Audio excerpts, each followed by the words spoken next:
Thanks so much for your company. The details now. President Akufo-Addo says none of the COVID-19 testing centers has a backlog. He's been speaking to the nation in his 15th address after the COVID-19 pandemic was reported here in Ghana.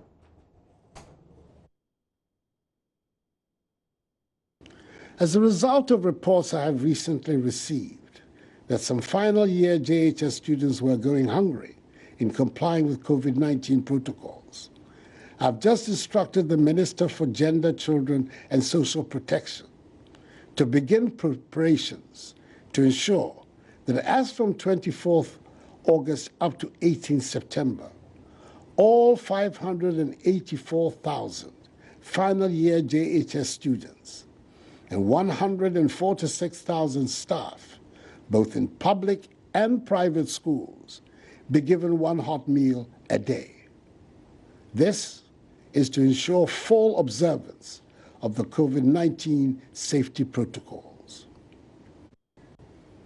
On behalf of the people of Ghana, I congratulate warmly the chairperson of the Electoral Commission, Mrs. Jean Mensah, her two deputies, Dr. Eric Asare Bosman and Mr. Samuel Tete, and the entire commission for the efficient, safe, transparent nature of the registration exercise, where for the first time in our nation's history, Ghanaians were provided with daily updates of the numbers of eligible voters registered, together with specific age, gender, regional breakdowns, and breakdowns of identity documents. All eligible voters were given the unfettered opportunity to register, a process that was fully embraced by the mass of the citizenry. Of course, there were genuine and understandable concerns about conducting such a complex exercise involving millions of citizens at this time. But at the end of the day, Ghanaians did their civic duty by going out to register, having found that the process was overwhelmingly orderly, peaceful, and safe. I know many still ask whether our borders, especially our international airport, Kotoka International Airport, will be open. Under my instructions, the Ministry of Aviation, the Ghana Civil Aviation Authority, and the Ghana Airports Company Limited have been working with the Ministry of Health and its agencies to ascertain our readiness to reopen our airport. I want to ensure that we are in a position to test every single passenger that arrives in the country to avoid the spread of the virus. The outcome of that exercise will show us the way and determine when we can reopen our border by air. I'm hoping that by God's grace, we'll be ready to do so by the 1st of September. Until further notice, our borders by air, land, and sea remain closed to human traffic. For Ghana residents stranded abroad, special dispensation will continue to be given for their evacuation back to Ghana, where they will be subjected to the mandatory quarantine and safety protocols. The Ministry of Education continues to engage the Ghana Education Service and all relevant stakeholders to conclude discussions on the modalities surrounding the opening of our pre-tertiary schools. I will communicate in due course the decisions that will be reached from these consultations. You can be rest assured that I'll always take into prime consideration the safety and well-being of our children, teachers, and non-teaching staff in the decisions that will be taken, because I'm determined to ensure that the education of our children is not unduly disturbed by this pandemic. So those are excerpts of President Akufo-Addo's address to the nation Sunday evening. Joining me for more clarity on this and other policy measures introduced is Deputy Minister for Information, Pius Hatzide. Thank you for joining the program, sir. Let's start off with the free hot meals for junior high school and senior high school students. How is this going to be funded? Well, thank you very much. Good morning to you and our cherished viewers.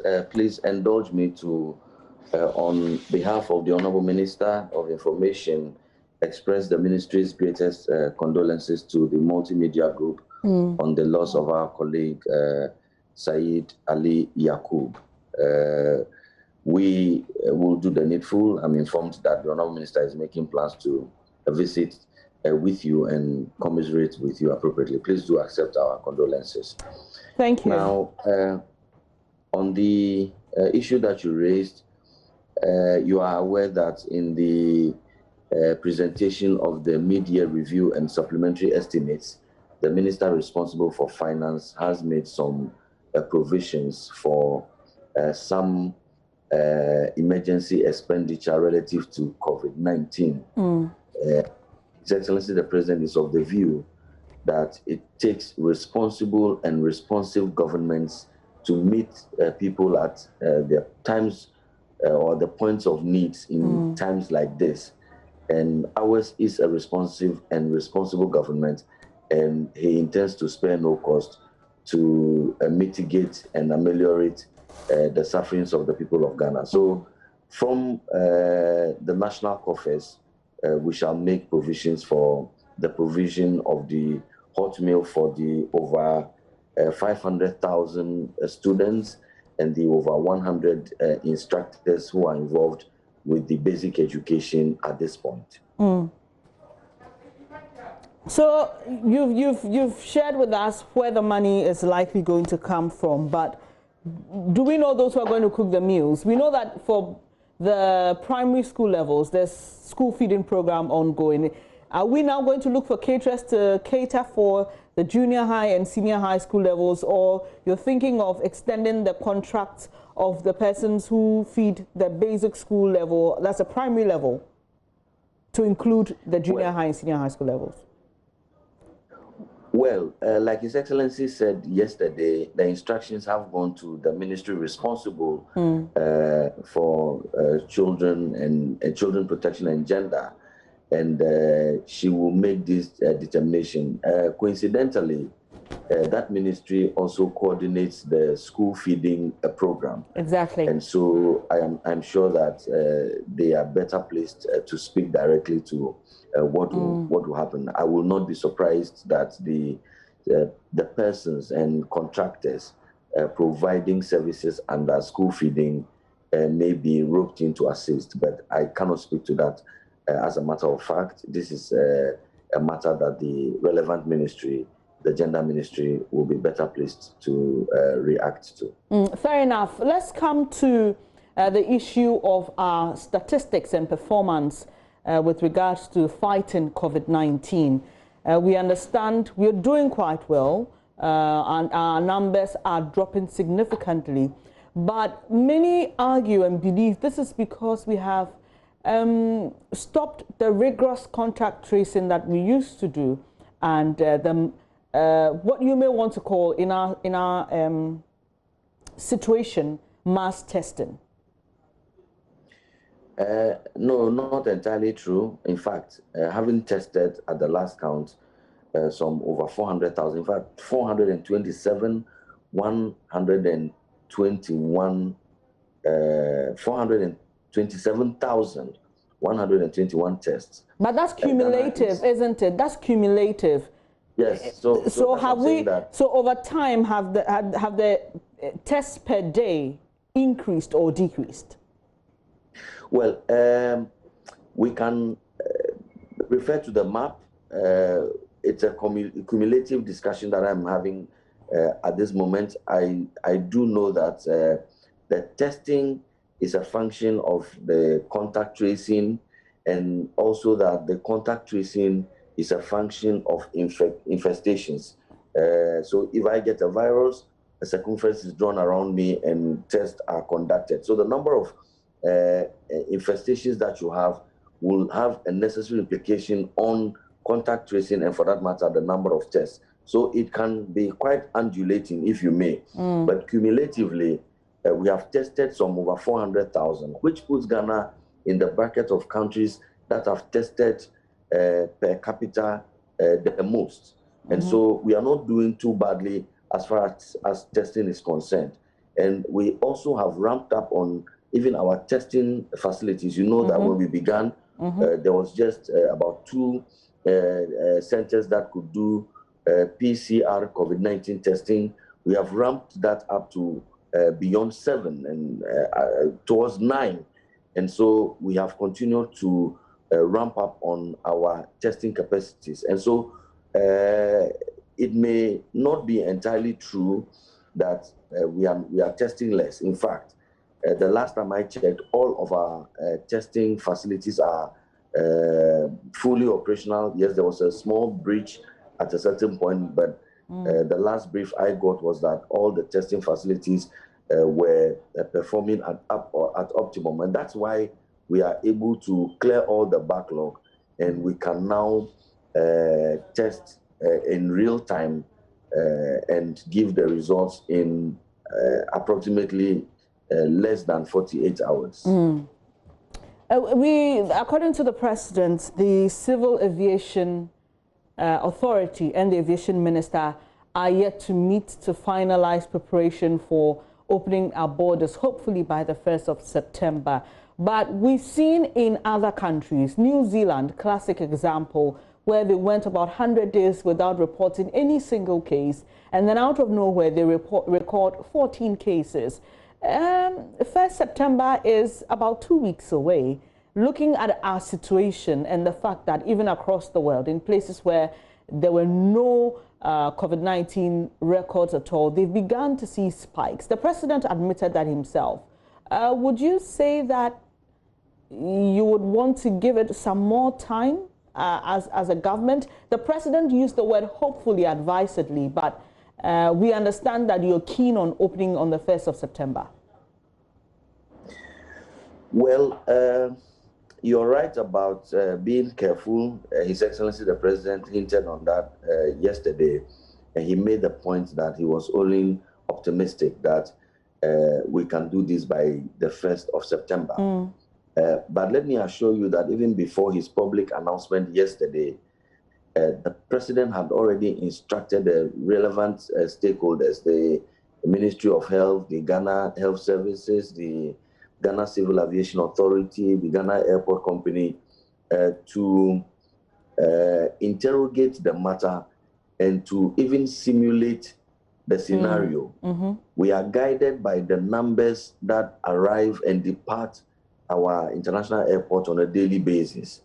And so we have to do a certain simulation, look at the numbers and assume that if X% are tested, and the President made the point yesterday that even at the point of departure to enter into Ghana, you have to have a PCR negative report.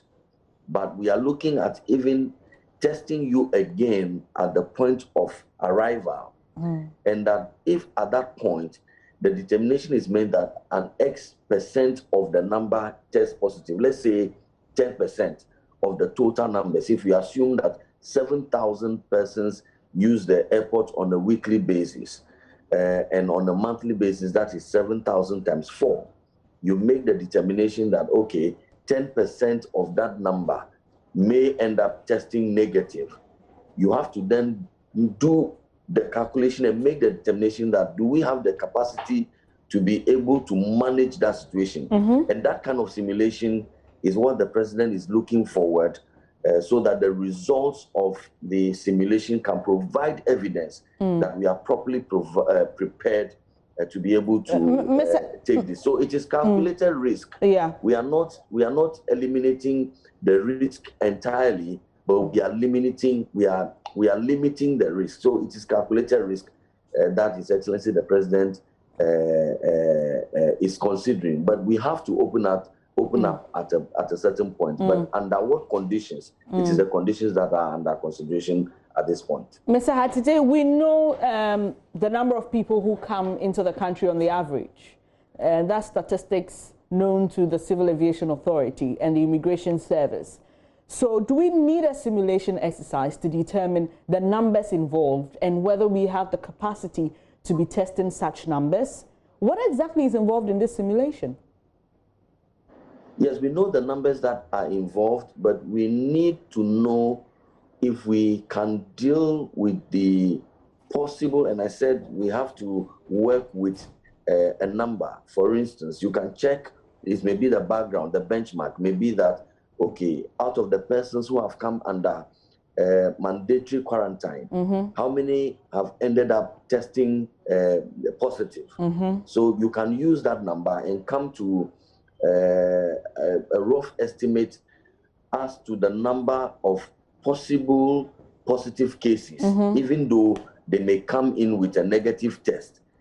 You can estimate a certain X percentage of positives, and you have to make a determination how to manage those. And that is where the simulation comes in. We are not simulating the numbers that will arrive. We are simulating the numbers that may test positive, and how do we manage those going forward? Because now the arrivals are on a daily basis. So, and if you're looking just at even quarantining those who test positive, what facilities are you going to use? And do we have enough of those facilities? Do we have to make allocations for the use of other facilities and so on and so forth? So those are the critical areas of consideration, and that is why a simulation may be useful. Okay, finally, Mr. Hatide, the President commented about the just ended mass voter registration exercise, and he did talk about violence and the need to eliminate it from our national politics. There's a case in somewhere in the Bunu region where a member of your party was killed. Has that come to your notice as government? And what have you been told about what exactly happened? Well, the isolated cases of violence that have characterized the last registration, regrettably so, have been condemned by all well-meaning persons, including His Excellency the President. So indeed, yes, it has come to the attention of the government. The government's position is that we should empower and support law enforcement to do their job without fear or favor. And so we are allowing the police to conduct investigations into all of these matters. They should not be hindered or interfered with in any way whatsoever. We are counting on their professionalism and their fairness in the conduct of this investigation and in the performance of their duty. And so that is the position. When the police finish the investigations, the outcome of it will be made public, hopefully, and we will all be seized with the matter at that point. Thank you very much for your time this morning. Pius Hatide is Deputy Information Minister, giving some details to the President's address to the nation yesterday. Away from road construction to an issue that affects almost all of us, mobile money fraud is one of the common financial frauds people report of, maybe because the perpetrators are confident enough to approach you to get you to commit yourself. However, there is more to financial sector fraud than mobile. The banking industry reported approximately 115 million cedis as fraud to the Bank of Ghana in 2019. Rural and community banks lead the banking industry fraud report 2019 by the regulator. Now, they recorded 55% of the cases. I'll be sharing more details of that report as we go along. But one of the disturbing revelations is that 94% of total reported cases were committed by staff.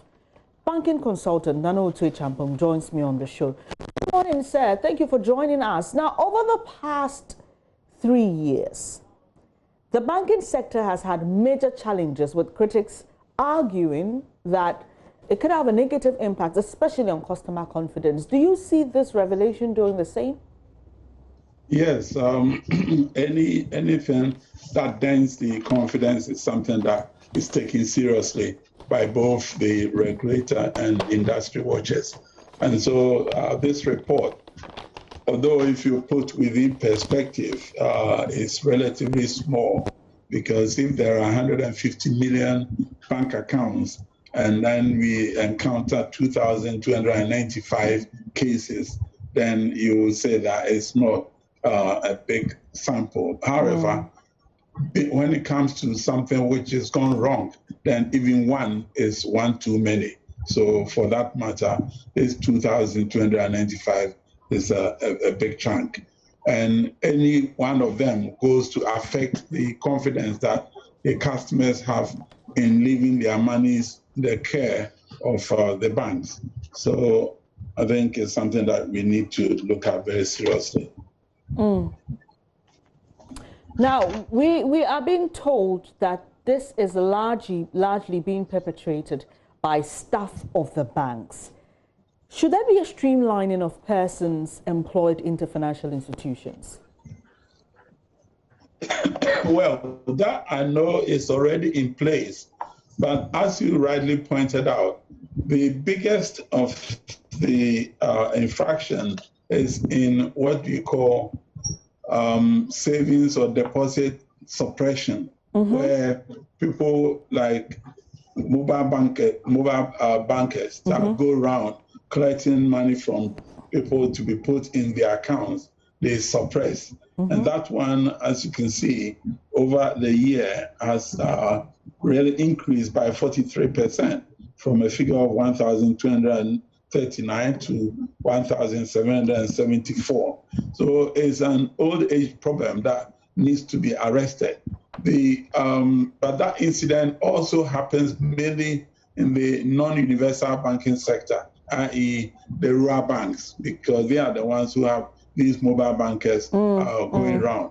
And the advice that we've been giving them is go a bit technical or techy, in the sense that if they can be using POS to collect monies from the customers and then immediately key in the details, it will register on the customer's phone and as well as head office of the bank. And so they will know that if you collected 1,000, then at the end of the day, when you return to the office, you account for 1,000.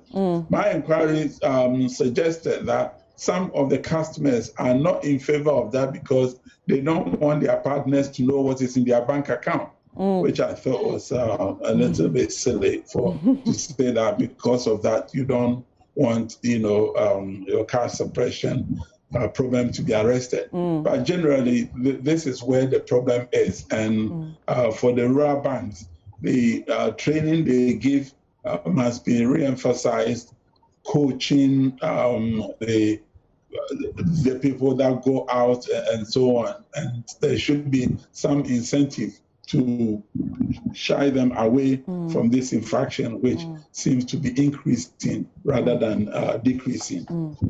You just mentioned the rural and community banks because they were really hit hard. 55% of the cases were recorded by them. Does this have anything to do with infrastructure even and the capacity to detect and deal with fraud, especially cyber ones? Yes. Well, that's what I said earlier, that one of the solutions is to go high-tech, in that instead of using the normal passbook system to collect and then enter in the passbook, if they go, IT and then use a POS to collect, then that will immediately register both at head office and then send a message directly to the phone number of the customer. But the initial inquiries with one or two of the rural banks said that the customers are often not in favor of having their bank balances being put on their phones because their partners will get to know how much they have, and they're trying to keep this away from them. I mean, it sounds stupid, but unfortunately, that is a reality that is there. So until then, what the rural banks have to do will be to continue to educate their staff to shy away from this infraction, because if you take the success rate in terms of cash suppression, you'll see that they succeeded in 80% of the cases. That in a total of 5 million, some 4 million was lost with cash suppression compared to other types of infractions that you have. So it is something that the rural banks have to take seriously and educate their customers that in the long term, it is in their interest to ensure that there's a way of checking the amounts collected from them on behalf of is it that they don't have the capacity to utilize some of these modern technology?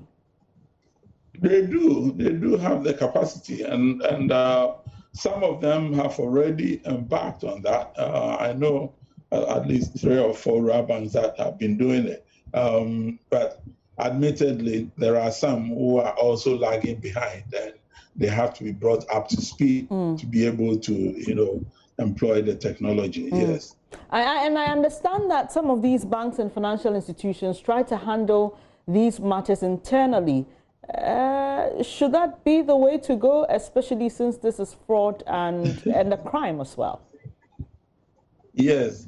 Well, the first principle in banking is confidentiality, and that's why some do try to handle it internally. But the regulator doesn't take that at all. If any type of fraud is committed and is identified, you're supposed to file a report straight away to the regulator. If you don't, and then they find out, then the relative fine is so high that you will be discouraged from hiding it. So, yes, the banks will initially want to settle it internally. But I think it's getting to a point where some criminal charges are being pressed in some cases, although not in all cases. Finally, Nana, there were also issues of check fraud, and that had included fraud as a result of cloned checks, stolen check leaflets, and check alteration. What advice will you give to the customers themselves? How do we handle some of these bank, checkbooks and ATM cards? Yeah.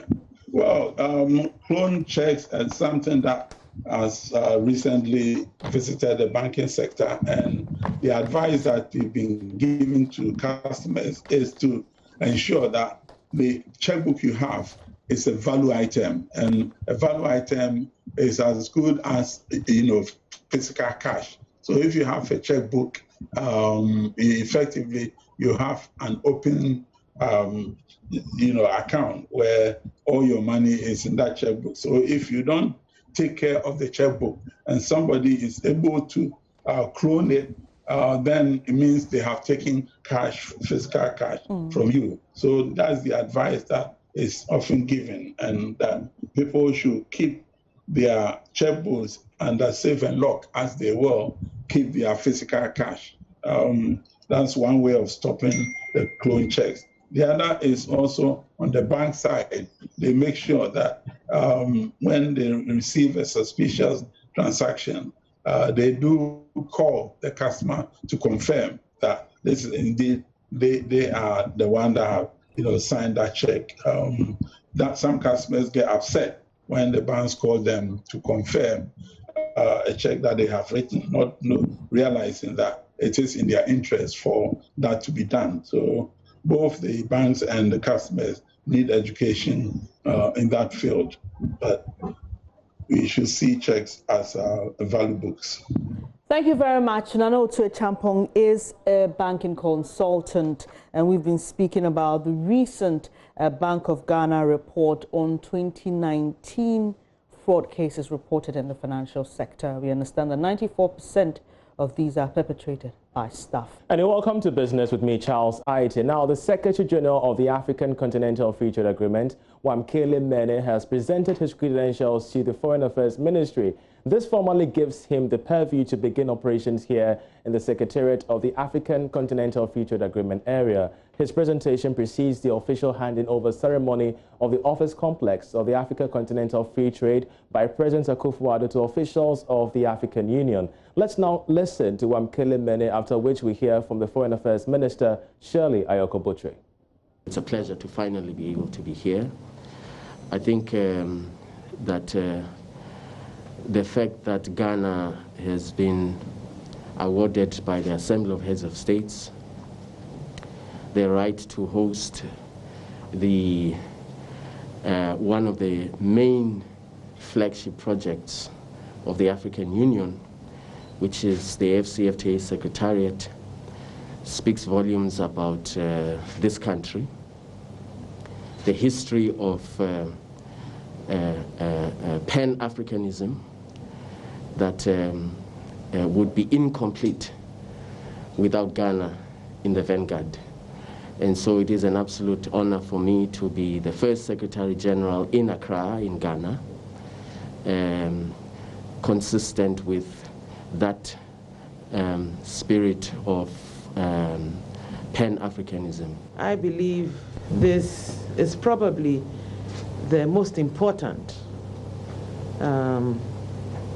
AU institution, because from the very onset of the OAU to the AU, one of the key things on the agenda has been the trade, economic integration and trade, intra-African trade. Because we all agree that this is what will propel us into the self-reliant, developed Africa that we all want.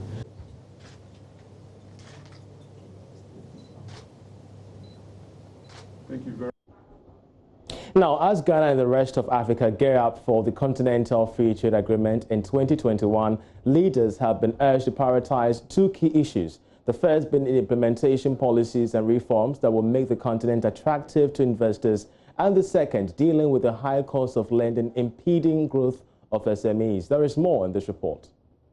UK Cabinet Minister Paul Yeboah says the success of the Continental Free Trade Agreement area will be based on reforms and strategies that will make the continent attractive to investors. Speaking ahead of the Africa Investment Risk and Compliance Summit, Paul Yeboah explains that even though threats of COVID-19 could be a challenge, the continent must harness the opportunities that come with regional integration. Yes, the pandemic is a crisis. The world is in recession. Africa will not be and is not immune from either the pandemic or the global recession. But a crisis is both a challenge and an opportunity. And the pandemic in its way creates a unique opportunity, not least for small and medium-sized enterprises. So we have to make sure that there is startup capital for them, that there's a transparent and reliable regulatory environment that facilitates entrepreneurship.